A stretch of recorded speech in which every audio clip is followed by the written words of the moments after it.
to the air and answer to the call. Burn like a fire, willful and wild. This is the night that you what you could be. Hi, this is Z from the Quest. This is our Thanksgiving Day rescue. The one that really changed us forever, I'm sure. Some of it's rather graphic. I try not to go into any of the real details, but maybe you should think twice about this. I've already posted it on my website, but I don't know if a lot of you can handle what it is, but I still believe that I need to be completely honest with you guys and tell you the truth of what's going on, being as how nobody else seems to. So here it goes.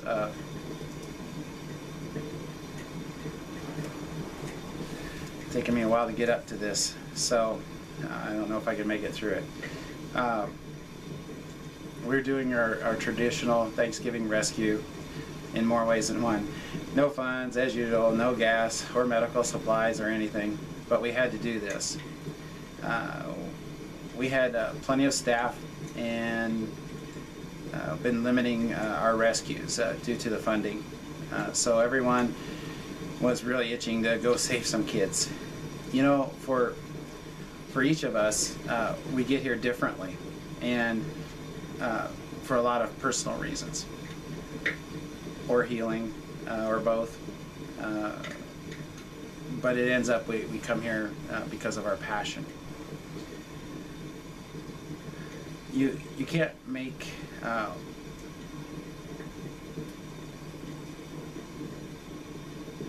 you can't make that happen. You just can't make that sort of thing happen. You just become it. This is what I believe as the worst crimes there are against humanity.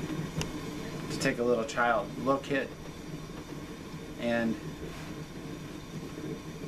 put them through this. I really can't really explain it. I know so many of you have your own little kids, and Christmas is coming, and you know you could never even imagine what other kids have to go through, and how easy it is to help. But for some reason we shut that off inside ourselves, I think. Not quite sure why. I just maybe to protect ourselves. But anyway, you know, you always hear people, they say it won't change the world, but few really do. We do, and we offer anybody that wants to join us to change the world too. It's so simple. And anyway, just think about all you have in your life, and think what more there could be.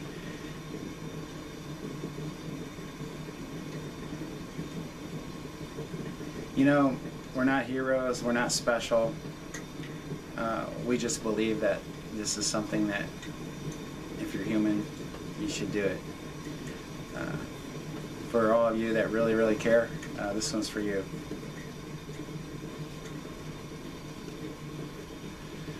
After getting away with our biggest rescue ever, in terms of difficulty, we got word of another rescue. This one, they told us, was so bad in terms of horror that if we did it, it would change us forever. We really did not know how that could be after all that we've seen. You know, walking in this valley is just pure evil, and we didn't know how this could be worse.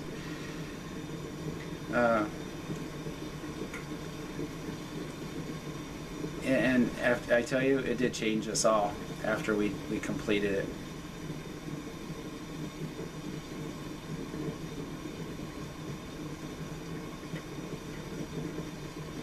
After what I tell you we did and what we found, you you may be one of those that are afraid of hearing the truth, no matter how evil. But like Ben Franklin said, or he said something like this, we live in a very violent world, but it is not the world that is evil. It is those who do nothing about it.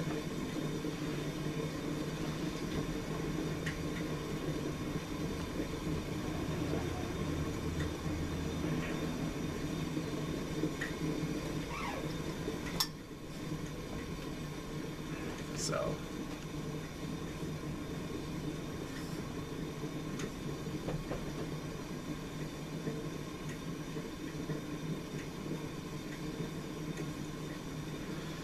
it was not far from where we already were, and we heard intel about this place, and there were currently 38 girls in here.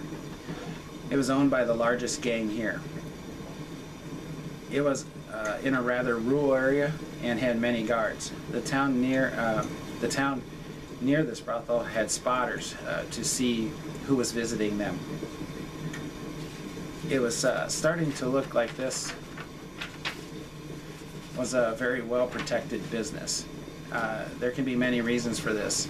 The main one was important people would come here for services they could not find elsewhere on the menu.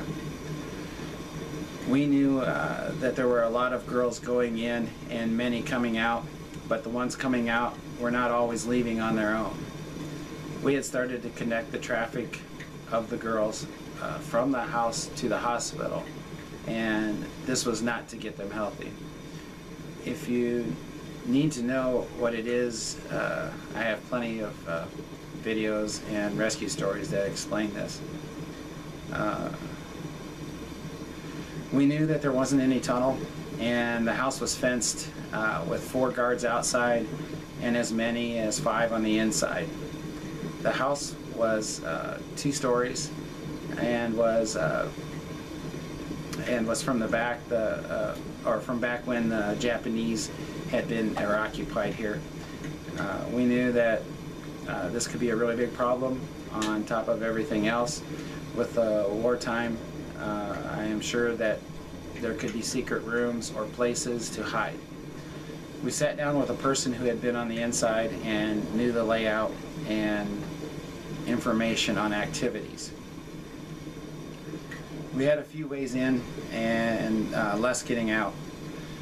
This is one reason others have not tried rescues in these kinds of places or even knew about them, other than they would die if any story was told. But we were not them. We were also going to need several special team members for this one. One thing they were lacking was video surveillance. I would guess because it would make some of the guests uncomfortable.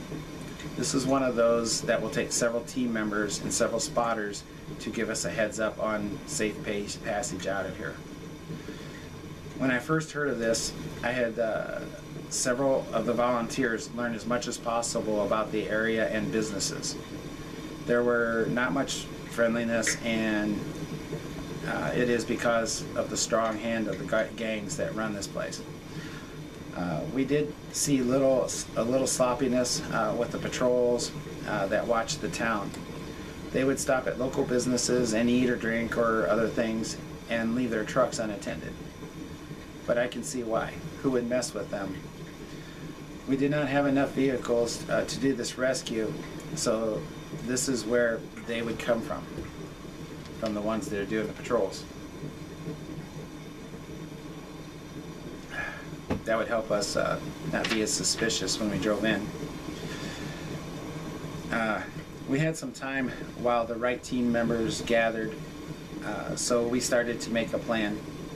So this is what we came up with. We would watch the town and locate and follow the gang members patrolling. We would make sure no important clients were visiting. We would make sure the brothel was not busy. We placed spotters all over and on the exit route. The one coming into town had more traffic coming and going than the exit out of town, so we would focus on the out of town for the escape.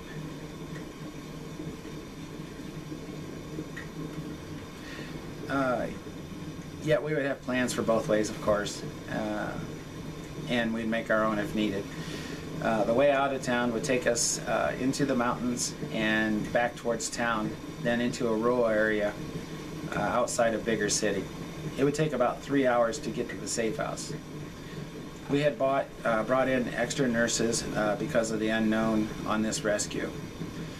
There was something that was telling us that there was something different about this, and we could all feel it.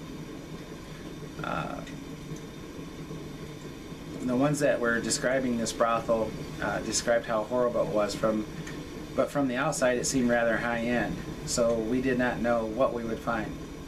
We, the team, would study the floor plans we had and go over any hiding places that may need to be searched.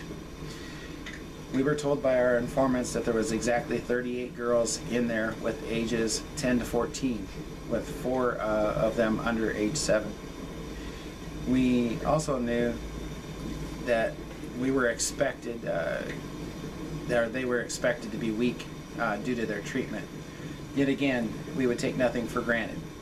Then it comes to the second and the third parts. After neutralizing the gang members with the trucks, we would use 2 of them to gain entry into the brothel. All this would be after dark, since the wall and inside yard would make the rescue very difficult. We would need to be on the inside before we could make a rescue.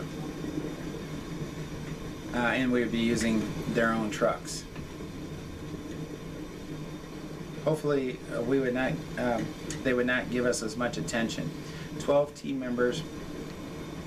Also, you know, that when we were moving in there, we felt reasonable that we could gain entry due to the fact of the high traffic volume of the vehicles coming and going into there. So anyway, 12 members would be on the inside of these 2 trucks, not seen until we were inside.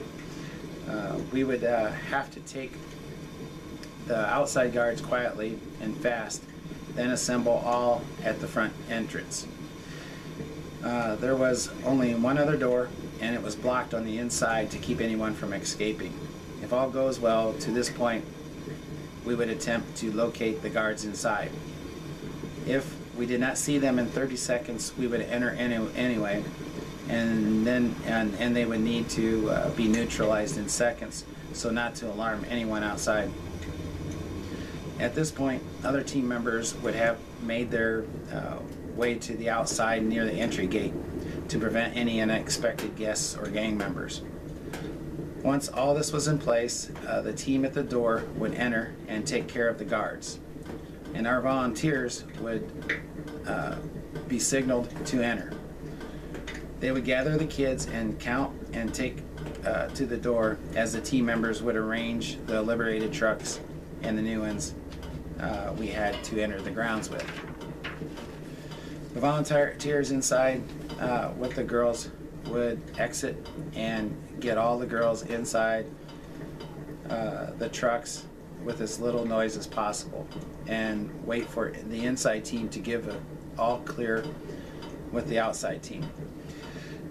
Then to the safe houses. At this point, it would be just a run to the safe house, and with our protectors and spotters calming the kids to the safe house. At this point, well, we were on the move and everything was going as expected until we were inside. Only found about a quarter of the girls. They were so frightened that a couple of them peed where they sat. We got the volunteers inside and helped the kids we had and asked them where the others were. They were so scared of us, it was hard to communicate, but one of the girls pointed toward the kitchen area of the house. At that point, the girls that we had already found were with the caretakers, and they were being calmed down, and that was where the attention was being paid for them. We went into the kitchen and found a fake wall. Couldn't find a way to open it, so we had to break it open. and the urgency grew as now we were behind schedule. As the wall opened, we all stopped, and as I watched, I asked what the delay was. After a pause, the commander said, "The smell." And this is where it really got horrible. I'm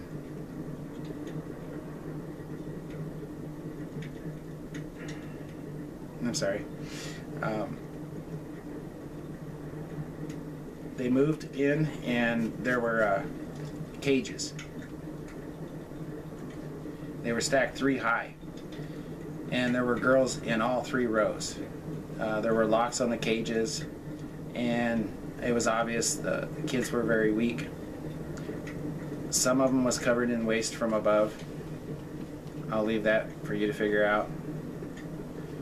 In the corner was a hose and a drain where they cleaned and dressed the girls before entering the house to serve customers. As the camera scanned, it was almost like it was an unkept shelter for animals. At this point, I could see emotion filling the room, and that wasn't a good thing for us. G.I. Jane was hitting the locks with the butt of her gun, and then G.I. Joe, we call him Ox, who was a very large man, had a pry bar, and he broke all the locks fast. At this point, the team was back online over it as best they could and moved on, grabbing the girls and moving the trucks outside. We were at this point 3 minutes behind, and everyone was getting nervous on the outside. 2 of our G.I. Janes were a little slow, and the commander, I could hear the commander ask what was taking them. And then they both looked at the guards tied on the floor, and then looked back at the commander. What I saw in their faces I really cannot describe, but I knew what they were thinking. They wanted to kill these guards, and it was like their faces said to the commander, "Are you going to stop us or help us?" I could see the commander's arm reach out and grab them and push them outside. What I was watching seemed to be teammates moving without hearing, just like if a bomb had went off and they couldn't hear anymore. All moving exactly as they had to, perfectly. The kids were all accounted for, and the volunteers, nuns and such, had not seen what the team had seen. So they were working with compassion as they always do. Lucky for the kids. We moved quickly out of town, and it appeared we were clear. The spotters and the protectors were on to keep us safe, and all the way to the safe house. We were about an hour out, and with 2 hours to go to the safe house when it came to our attention that not all the girls were going to make it. 3 were so sick that they were going unconscious, and likely it was brought on due to brought onto this stage due to the trauma of our raid, them being sick already, and then us bursting in.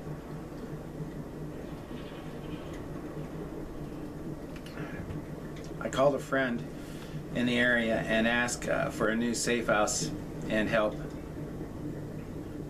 We had to do something because these kids were not going to make it if we just kept going. We were. This family would help us and give us the space. I called the commander back and told him to divert to this house. Also, to value each of the girls to see how many of them would need to stop at this house and what ones could go on. This was critical, and we really value our skilled volunteers because these girls, a lot of them are very connected and almost feel like a family themselves. If we separate them, we did not know how they would react or if it would cause more harm.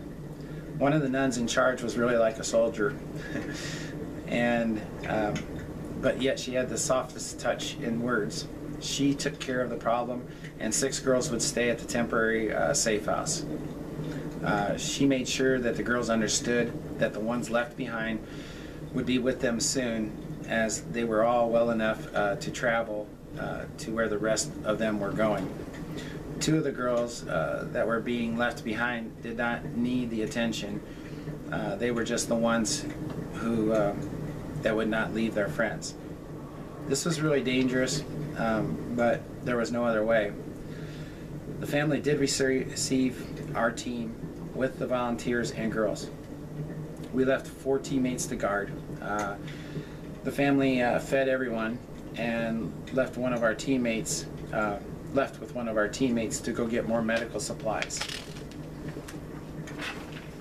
He seemed to know everyone and who to be seen by and who not to. They were fast, and one of our team sat halfway on the return of the family man and our teammate to make sure that all was good and stay behind to see if anyone else had followed. Once back, the supplies were used and our truck was hidden. All these sick girls were stabilized and allowed to rest. The volunteers made them feel safe and told them what was ahead and that the other girls were already there waiting. The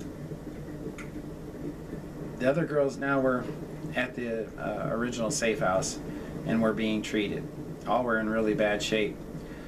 Many of them had infected cuts and had many bruises and scars. They were really in a torture house. As I'm watching the video as it happened, I just had to keep looking away. It's just so hard for me to imagine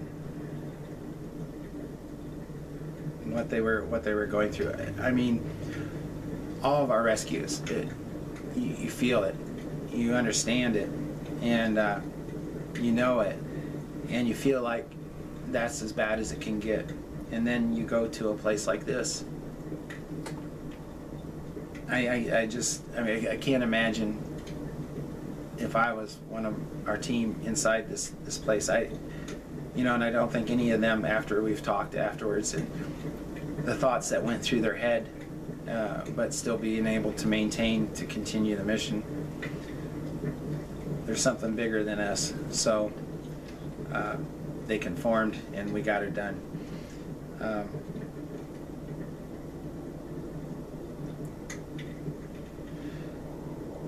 The informer in the beginning was right, that this rescue would change us forever, regardless if we never get funded, nor there's no way we can stop doing this. We have to end this crime against humanity. The original safe house was on schedule, and we're now on their way to the temporary location, as they were evaluated and tended to. The family safe house lasted 8 hours, and then they went directly where the other girls were. I want you to think about this for a moment.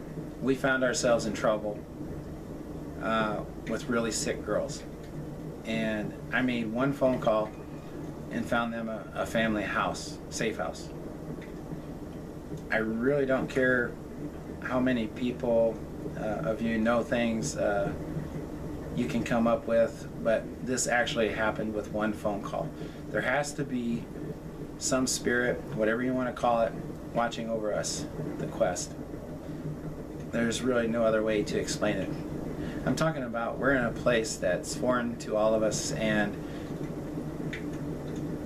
we really don't have options. I don't know if you can imagine, but just being so far disconnected and being able to manage pulling this out. I mean, if we would not have found this safe house, if we would not have had the volunteers that we had at that given time, these girls just would not have made it. We know also that they would not have made it in the brothel either, and they would have been part of the casualties going to the hospital for other purposes. But still, they are in our hands. They are in our hands. They are our responsibility. They are our kids, and they will always be our kids. So anyway, I'm grateful, and this was a great Thanksgiving rescue. Bless all of you out there who care about us and these kids and our mission. This rescue, 38. Totals before was 812. New total rescued, 850. And we still have 100% retention rate. That's probably one of the biggest things about this, is 100% retention rate. No one out there has this. And there's a lot of it. I have videos too that explain that. Anyway, that's our Thanksgiving rescue. We know we got one more left in us, and it's going to be our Christmas rescue. So anyway, thank you. Help us, please. Just something, anything. Thank you all. Bless you.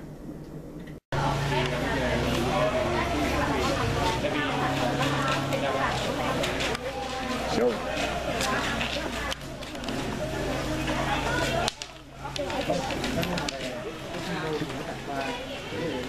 Năm nay nhiều không?